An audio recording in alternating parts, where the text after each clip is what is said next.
오늘 우리에게 주시는 하나님의 말씀은 창세기 6장 11절에서 22절 말씀입니다. 그때 온 땅이 하나님 앞에 부패하여 포악함이 땅에 가득한지라. 하나님이 보신즉 땅이 부패하였으니 이는 땅에서 모든 혈육 있는 자의 행위가 부패함이었더라.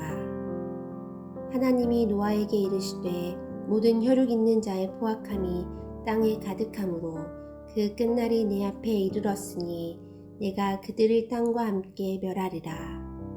너는 고페르 나무로 너를 위하여 방주를 만들되 그 안에 칸들을 막고 역청을 그 안팎에 칠하라. 내가 만들 방주는 이러하니 그 길이는 300규빗, 너비는 50규빗, 높이는 30규빗이라.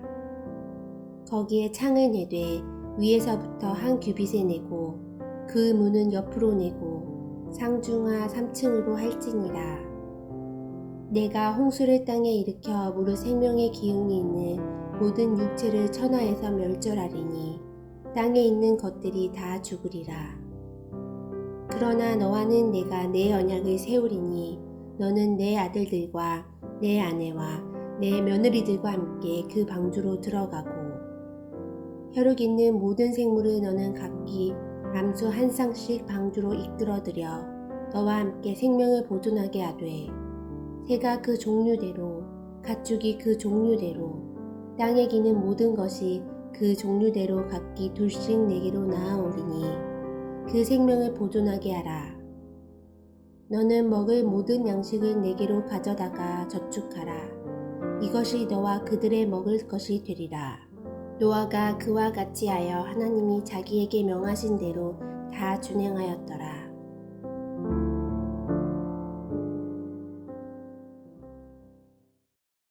(11절을) 보겠습니다. 그때 온 땅이 하나님 앞에 부패하여 포악함이 땅에 가득한지라. 부패하다라는 히브리어 샤하트가 오늘 본문에 4번이 등장하면서 중심 단어를 이룹니다. 우리가 가지고 있는 개역 개정은 3번밖에 나오지 않습니다. 그러나 원어에 보면 4번이 등장합니다. 첫 번째로 11절에 하나님 앞에 부패하여 라고 되어 있고 12절에 하나님이 보신즉 땅이 부패하였으니 라고 되어 있습니다. 그리고 모든 혈육 있는 자의 행위가 부패함이었더라 라고 되어 있습니다. 그리고 우리 한글 성경에는 잘 나와 있지 않지만 13절 마지막 부분에 내가 그들을 땅과 함께 멸하리라, 이 멸하리라도 샤하트라고 되어 있습니다. 그런데 이 모든 것이 다 수동태로 되어져 있습니다. 즉 땅이 부패하고 있는 것은 그 원인이 땅에 있지 않고 인간에 있다라는 것입니다. 12절을 읽어봅니다. 저와 같이 읽겠습니다. 시작. 하나님이 보신즉 땅이 부패하였으니 이는 땅에서 모든 혈육이 있는 자의 행위가 부패함이었더라. 이처럼 부패하였다가 모두 수동태로 되어 있음으로 인해서 이 부패의 원인을 우리는 창세기 3장을 통해서 다시 한번 확인하게 되는 것입니다. 인간의 범죄가 모든 우주 만물에 부패를 낳았다라고 성경은 말씀합니다. 하나님은 이 모든 세상이 하나님과 점점 등을 돌리고 있는 것에 대해서 한탄하셨다라고 어제 본문을 통해서 확인했습니다.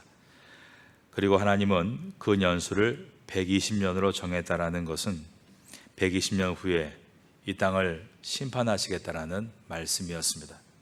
하나님은 노아의 가족에게 이제 너희들은 구원을 얻기 위하여 방주를 지으라 라고 말씀하십니다.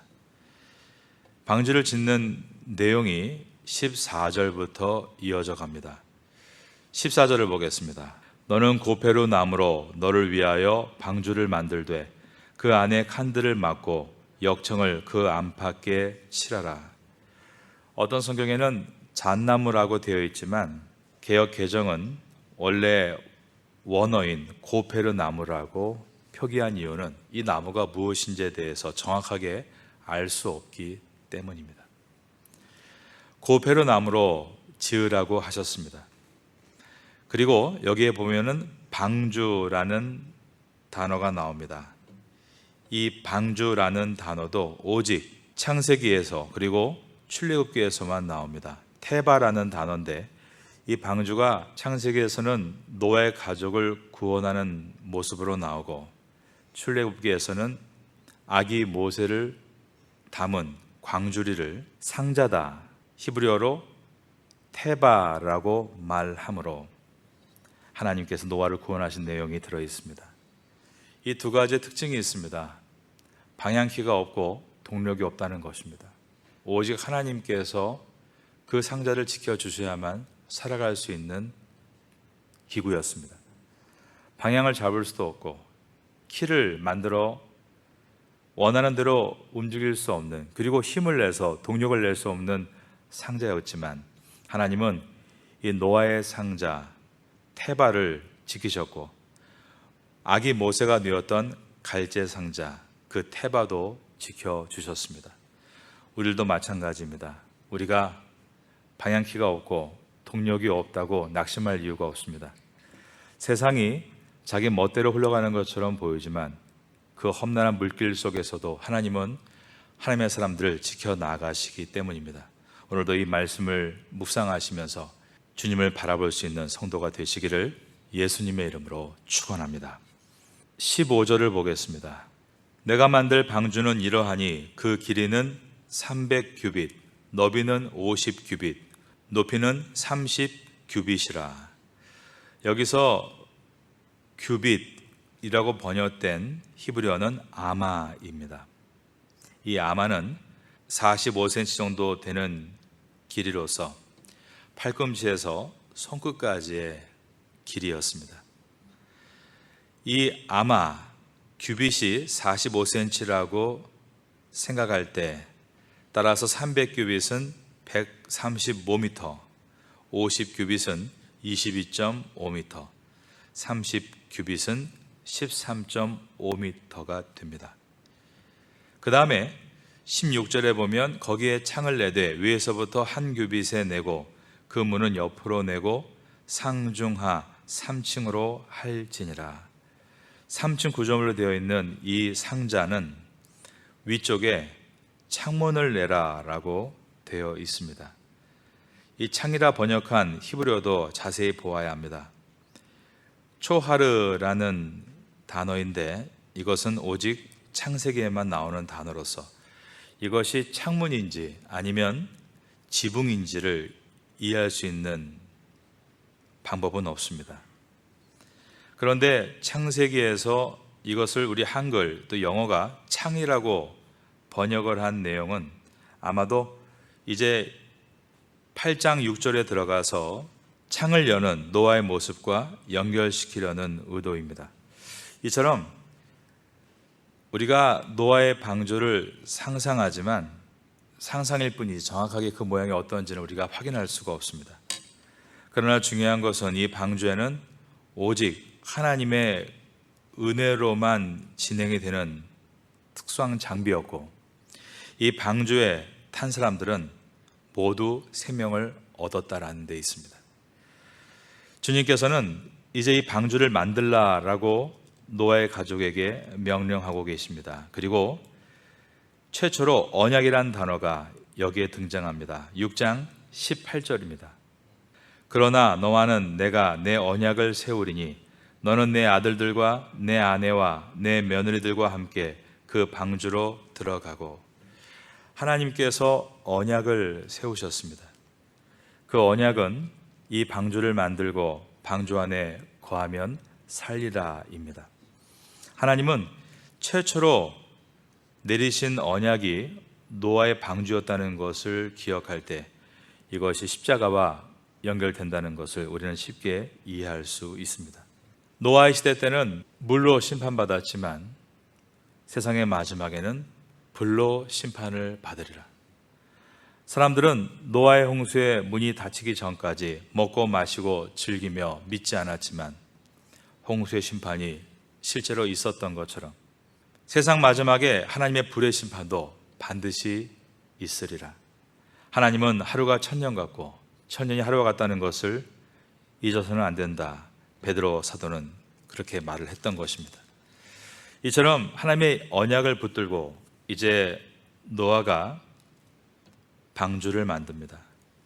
그리고 나서 모든 짐승들을 위해서 식량을 준비합니다. 마지막 절에는 21절과 22절을 보겠습니다. 너는 먹을 것을 모든 양식을 내게로 가져다가 저를 따라하겠습니다. 저축하라. 이것은 자기의 욕심을 위해 저축하는 것이 아닙니다. 오늘날 많은 사람들이 저축을 하는 이유는 무엇일까요? 그것은 노후를 위해서입니다. 그리고 자기 자식들을 위해서입니다. 그러나 노아의 가족이 저축한 것은 하나님의 약속을 따라 구원을 얻기 위해서였습니다. 그리고 하나님이 명령하신 사명을 이루기 위해서였습니다. 저축은 나의 육신의 안위를 위해서 하는 것이 아니라 저축은 미래를 위해서 하는 것이고 미래에 주 앞에 잘 쓰임받기 위해서 하는 것임을 오늘 본문이 보여주고 있는 것입니다. 22절에 보니까 노아가 그와 같이 하여 하나님이 자기에게 명하신 대로 또 저를 따라 하시겠습니다. 다 준행하였더라. 그러므로 창세기 오늘 본문의 이야기는 심판의 이야기라기보다 구원의 이야기이고 구원의 방법에 대한 이야기입니다. 구원의 방법은 어떻습니까? 먼저 하나님의 언약을 받는 것입니다. 그리고 나서 하나님이 명령하신 것을 따라 순종해 나아가는 것입니다. 그리고 구원은 한 번에 이루어지는 것이 아니라 구원의 과정이 있다는 것을 오늘 본문이 보여줍니다. 준비하라는 것입니다. 그리고 잘 준행하는 모습이 있어야 함을 보여주고 있습니다. 예수님께서 십자가에 달리심으로 우리의 구원의 문이 열렸습니다. 그리고 우리가 교회라는 곳에 모여서 열심히 신앙생활을 하고 있습니다. 어떤 사람들은 마치 교회가 노아의 방주에 불에 떠 있는 모습이라고 생각합니다. 또 어떤 이들은 노아의 방주가 산 위에 걸려 있는 것처럼 문이 열려 있고 사람들이 들어오는 곳이라고 생각합니다. 그러므로 반대로 생각한다면 교회에 들어온 사람들은 이제 우리는 구원을 얻었다라고 확신하며 만족해합니다. 그러나 오늘 본문에 보면 이것은 구원의 시작이라는 것입니다. 예수님을 믿고 난 다음에 즉 칭의를 얻고 나서 성화의 과정은 노아의 삶과 일치되어야 합니다. 내일을 위해 양식을 저축하라. 주신 사명을 잘 감당하기 위해 힘쓰고 땀을 일하는 것입니다. 그리고 그 모든 것에 대해서 노아가 다 준행하였다라는 말과 같이 성도는 하나님의 말씀 앞에 부지런한 사람이 되어서 그 일들을 이행해 나가는 것이 성도의 모습임을 오늘 본문이 보여주고 있습니다. 오늘날의 세상에 대해서 이 세상이 어떻게 될 것인가 해석할 수 있습니다. 창세기부터 요한계시록까지 짝을 맞춰 볼 수도 있습니다. 그것도 중요하다고 봅니다. 그러나 더 중요한 것이 있습니다. 바로 내가 하루하루 성실하게 살아가는 것입니다. 하나님 말씀을 내 영의 양식으로 삼아 하루에 주신 만큼을 잘 먹고 소화하고 그 말씀과 함께 오늘을 근면하고 부지런하게 살고 있는 것, 그것이 바로 구원을 이루어가는 것이기 때문입니다. 심판의 이야기로 보여지는 노아의 홍수 속에는 사실 너희를 구원하기를 원한다라는 하나님의 음성이 들어 있습니다. 하나님은 노아의 방주를 산에 짓게 하십니다. 그리고 산 위에서 무려 100년을 짓게 하셨습니다. 그 뜻은 높은 언덕에 방주를 지음으로 많은 사람들이 구원을 생각하게 하기 위해서였습니다. 그리고 문이 열려 있다는 것은 아직도 기회가 있다라는 뜻이었습니다. 어떻게 보면 노아는 자기의 모든 목수의 생활을 통해 자기의 일터에서 복음을 전한 것입니다. 우리도 마찬가지입니다. 우리의 삶의 현장에서 우리의 노동과 수고가 복음을 전하는 일과 연결이 되어야 합니다. 연결이 될 수 없다라고 포기하지 말고 연결하기 위해 지혜를 구하시기를 바랍니다.